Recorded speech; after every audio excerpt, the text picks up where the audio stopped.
I've always cherished the peace of isolation.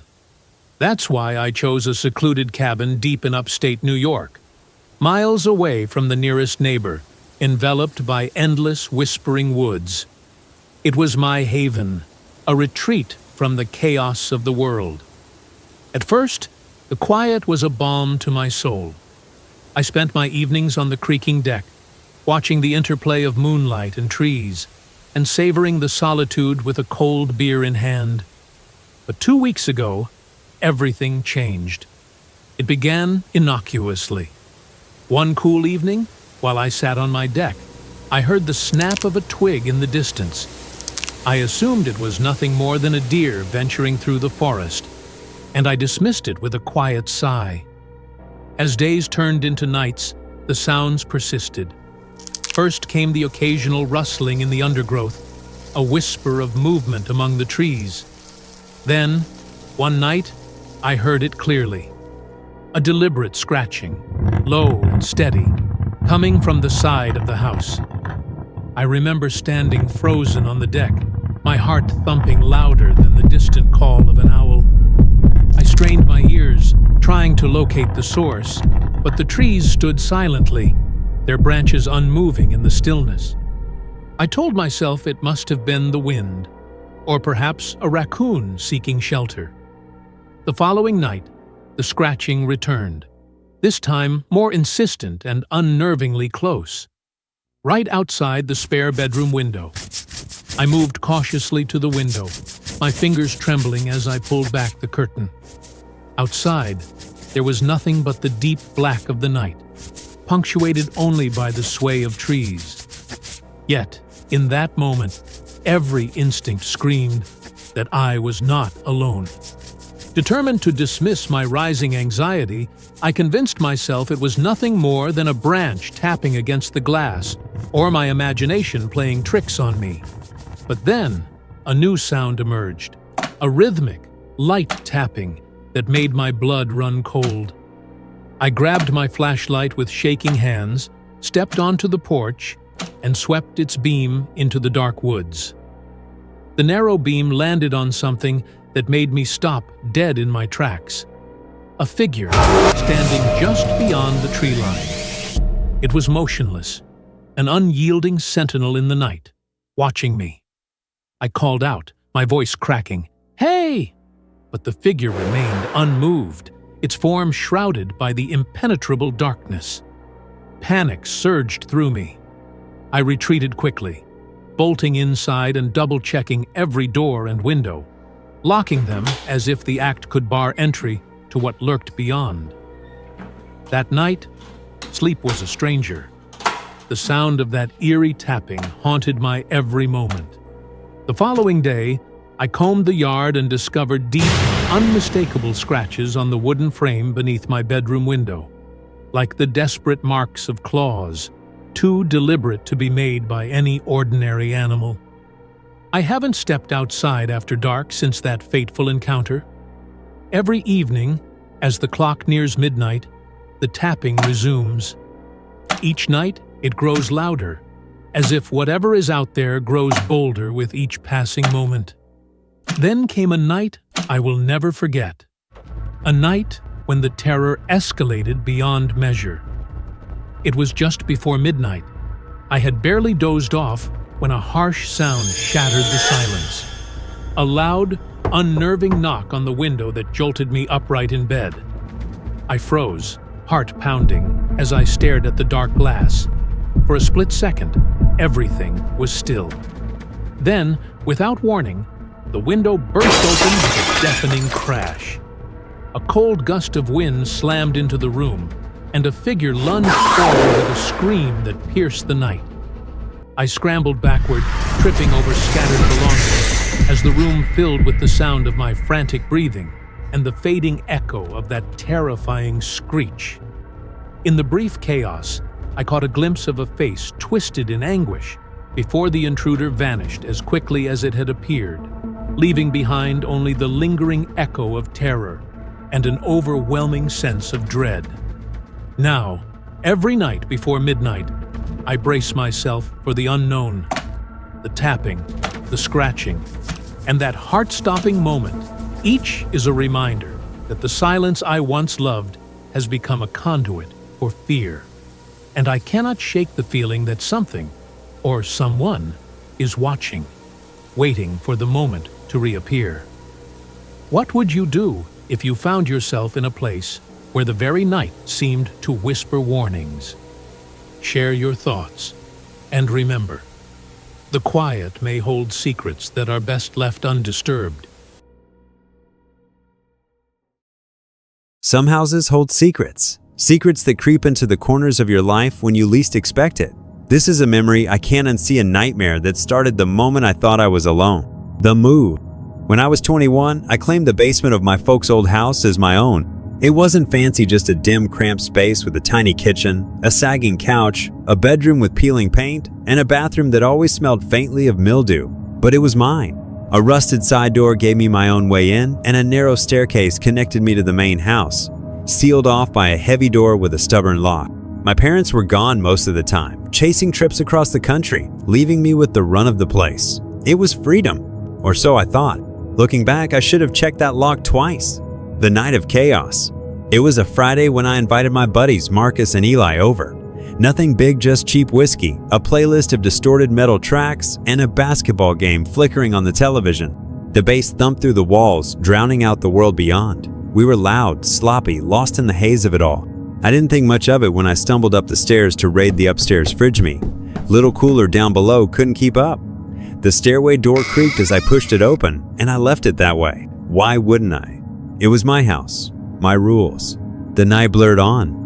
Marcus and Eli ended up crashing on my couch, sprawled out like corpses after one too many drinks. I mumbled a good night, dragged myself to my room, and twisted the lock on my door. The faint hum of the television lulled me under until something ripped me awake. The first whisper of dread. My eyes snapped open in the dark. The television was off now, the room swallowed in a thick, unnatural stillness. Then I heard a slow, heavy thud from upstairs, like a boot hitting the floorboards. I held my breath, straining to listen. Another step, closer this time. My mind raced Marcus, Eli, but they were dead to the world on the couch. I'd seen them. Then a faint click. My bedroom doorknob twitched. Ice flooded my veins. The knob rattled, slow and deliberate, like someone was testing and teasing it. My heart slammed against my ribs, but I couldn't move, couldn't scream. I just stared as the shadows stretched across the wall, waiting for what? The rattling stopped. Soft footsteps faded back toward the stairs. I told myself it was nothing, a dream, a trick of the whiskey, but deep down, I knew something was wrong. Something was here. The second night, the unseen presence. Morning came, gray and heavy. Marcus and Eli were still sprawled out, groaning as I kicked the couch. "You sneak into my room last night?" I asked, voice sharper than I meant it to be. Marcus squinted at me. "What? Number, I was out cold." Eli just shrugged, rubbing his temples. "You're imagining things, man." I wanted to believe them, needed to, but the unease gnawed at me all day. That night, I came home alone.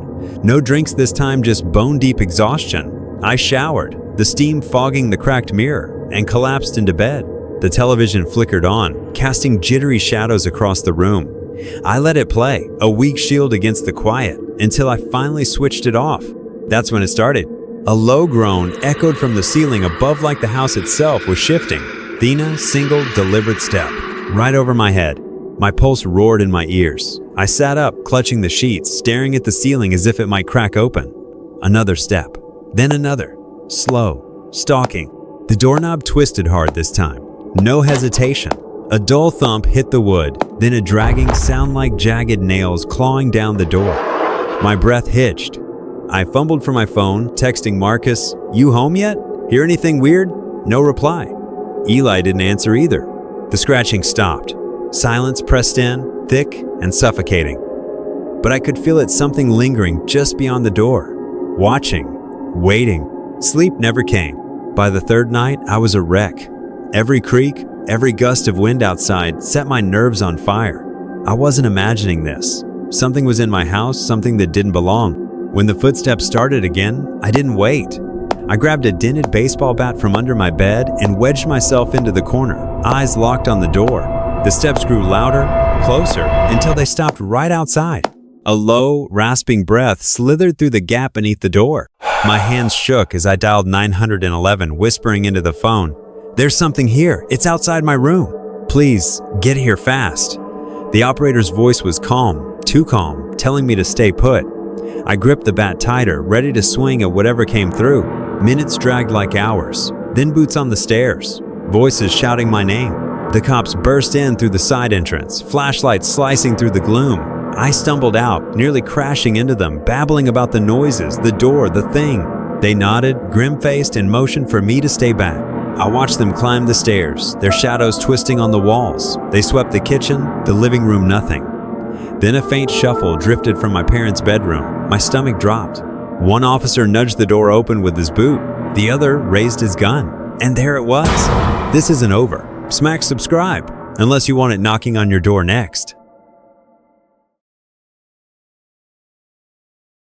Some places are too good to be true, and some secrets are buried so deep they claw their way back to find you. This is a nightmare I can't shake, a memory that still echoes in the walls of that cursed place. I was 23 when I stumbled across the apartment listing. A Stila one-bedroom in the city for dirt cheap. The kind of deal that screams run if you're smart enough to listen. I wasn't. The building loomed like a relic, its cracked brick facade stained with decades of neglect. Inside, the air was thick, musty, sour, like wet earth and something faintly alive. The landlord, Mr. Varn, was a skeletal figure with hollow cheeks and eyes that glinted like wet glass. When he slid the keys across the table, his bony fingers lingered, brushing mine.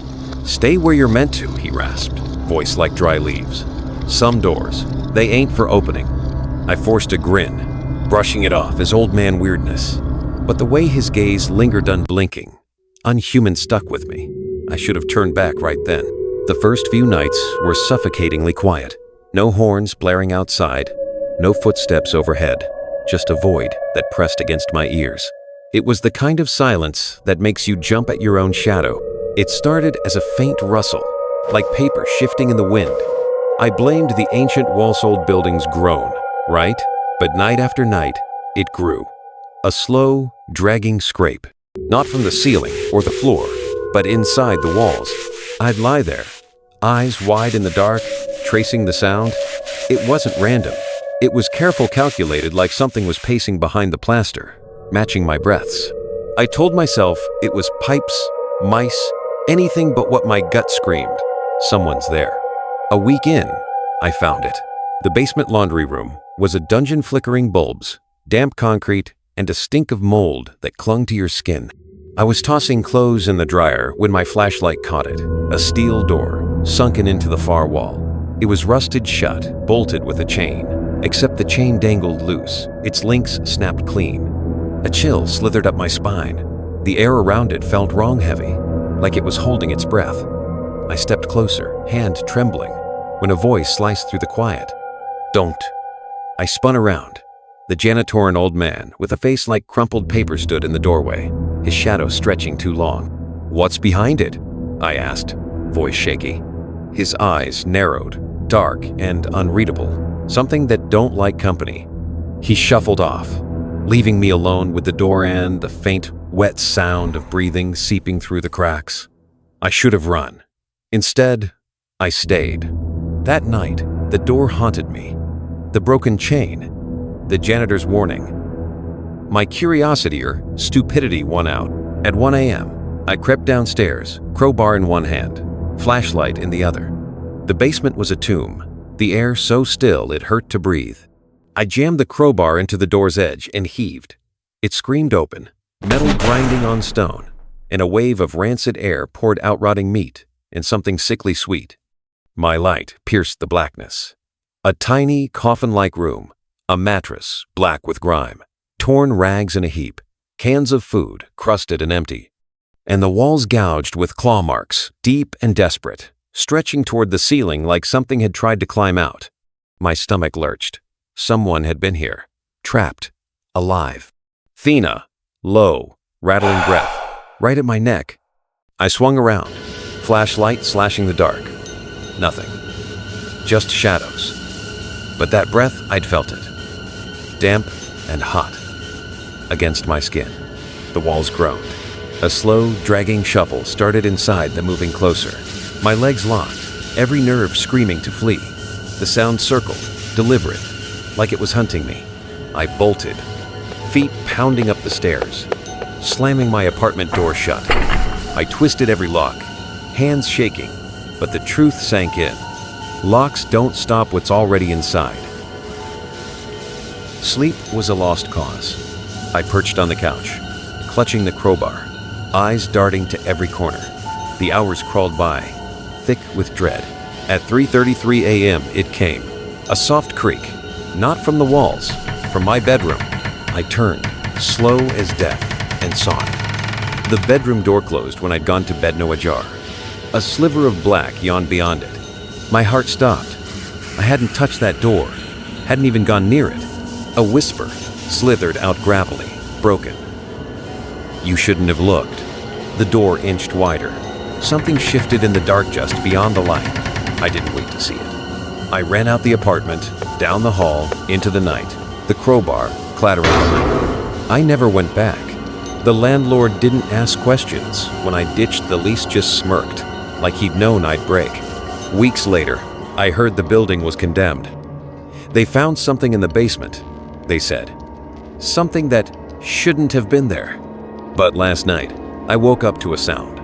A faint, dragging scrape. Inside my new walls. And then a breath. Too close. Have you ever heard something in your walls? Something that shouldn't be there? Drop your story in the comments. I want to know. I'm not alone in this nightmare. And if you felt that chill, that whisper in the dark, smash that subscribe button. There's more shadows to uncover on Dark Nightmare Memories.